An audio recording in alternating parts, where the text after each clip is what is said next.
Hi, we're sitting here with one of the developers of the LoL game, and well, could you please introduce yourself? I know you're quite legendary. I don't know about that, but yeah, I'm Steve Feek, Guinsoo, and I'm a game designer on League of Legends. From what do we know, you've been involved with DotA previously. How you got into LoL? It was just kind of a coincidence, actually. So yeah, I worked on Dota for a while. Took a long break while I was in college, about 2 years, and then Riot came and found me basically online, and things sort of progressed from there. And eventually, I ended up moving out here to Los Angeles, and working full time, and here I am, I guess. So, did you have any new challenges or new goals that you set for yourselves when you joined the new project? Yeah, I mean, there were a lot of things that there were a lot of problems with Dota that we wanted to work on, and I shared a lot of the the vision, or however you want to say it, with Mark and Brandon, who are the founding members of the company. So various things like making it a little bit easier to get into. We definitely wanted better matchmaking. We wanted the item shop to be a lot easier to use, for example. We had a big list of kind of high reward improvements that we wanted to make. We wanted to keep the spirit and feel of the game, but we wanted to make some key improvements, especially in usability and things, right? Like another one is in Dota, right? Like you can deselect your champion. It's a very simple tweak to make it so you can't do that, but it makes a big difference for newer players. I've introduced people to Dota, and they just can't learn that. Oh, I clicked and I lost control of my guy. Where did he go? How do I get it back? So, and our goals and things have continually evolved over time as our game has grown. We've been live for almost a year now, I guess. Yeah. So, I mean, do you listen to community a lot? What kind of input does the community bring into the game? Oh, tons actually. We're constantly following the forums. We try to look for trends for I hate to say, but what people complain about a lot. We don't always just say, oh, everybody's complaining, he must be overpowered, right? But we'll look at it. If everybody's complaining, there might be something there. We definitely do that. We've been using some of the community skins, right? So we've made, I think, about somewhere 3 to 5 skins that our community members designed, and now they're in the game and people can buy them. So we do that. People promote champion ideas. We sometimes see an idea we like, and we'll use something similar. Not exact, of course, ever, but there are interesting ideas that can be found as inspiration. And plus, we like to hang out with the community. We like to have a good time. Like to make them feel involved. So, did you know that there are more than 30,000 fans of your game? I mean, gathered in a community in Russia. I had no idea. Well, that's too bad. But they get a lot of questions for you. We picked up some of them, and are you ready to answer? Yeah, let's do it. All right, let's do it. Well, the first question is, how do you see your game in a year? Global updates and number of heroes, and what next original idea will you have? I mean, they're mentioning that you had this first season update, stuff like that. Anything in plans? Yeah, so obviously there are some features that we wanted to push out for season 1 that we're working on. I can't say exactly when they're going to come out, but replays, for example, that'll be a big one for the community. So those will be coming. We're always working on more champions and skins. That's constantly. We're working on some new game mode stuff. We've actually put that into a little bit more of a drive.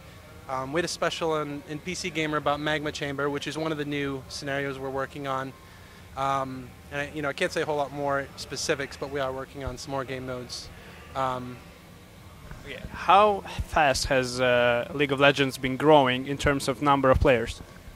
It has exceeded our expectations. I can't say any exact numbers or anything, but growth has been pretty steady and very good. So we're pleased with how our community's been developing.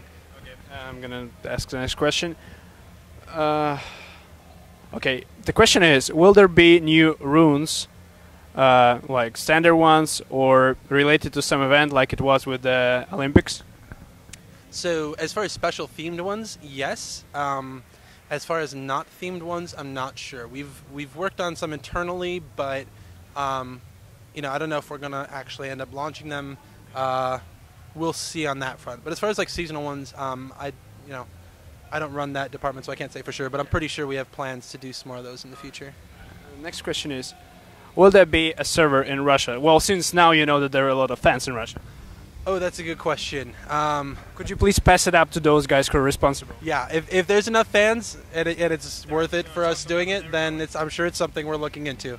If you guys have enough fans for us there, then of course we'll look into it. So The next question is, will there be a sort of a system against levers like in HON?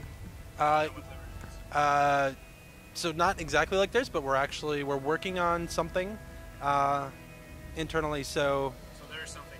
we know that it is a problem. It's something we are actually working on. We're testing a couple of new features. Will there be a new chapter of the League of Minions comics?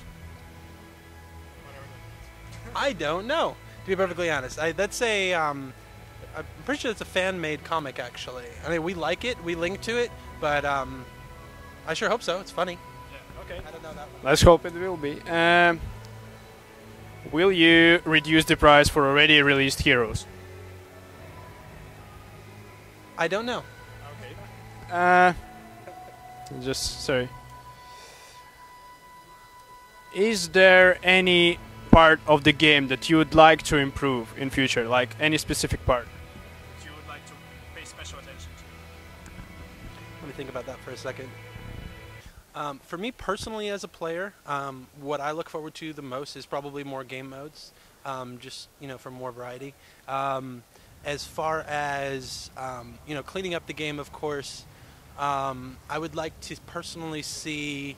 I feel like we have a pretty good balance at sort of the top tier. We have a lot of champions that seem to be just kind of a tier below, and I'd like for there to be more viable champions at the very highest level of play, probably.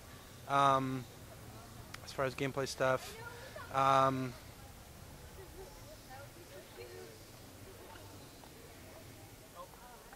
those are probably the two that, as a player, I'd look forward to most.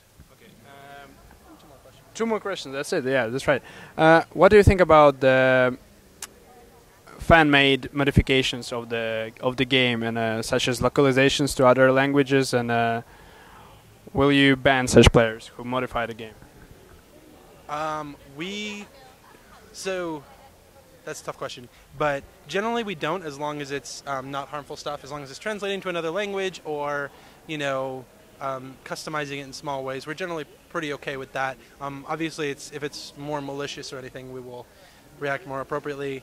But I like it. I like how fans made like the recommended item changer and things like that. And usually when fans make tools like that, it's a sign to us that, hey, maybe this is something we should add to the game, and it's something in the plans. It's on our list. So, speaking of the plans, the last question is, are you going to add more events such as this one? I mean, like I've seen there's a big announcement about a big tournament. Could you say a couple of words about it? Well, yeah. So next year, the Season 1 championship. It's a $100,000 prize for the winning team, and yes. Okay, can you say in Russian, like, привет? Привет. Yes, and then just to the Russian viewers, just привет. And Привет. Mañas. okay, thank you very much for the interview. Good luck. You're welcome. You're welcome. Thanks for having me. Okay, thanks.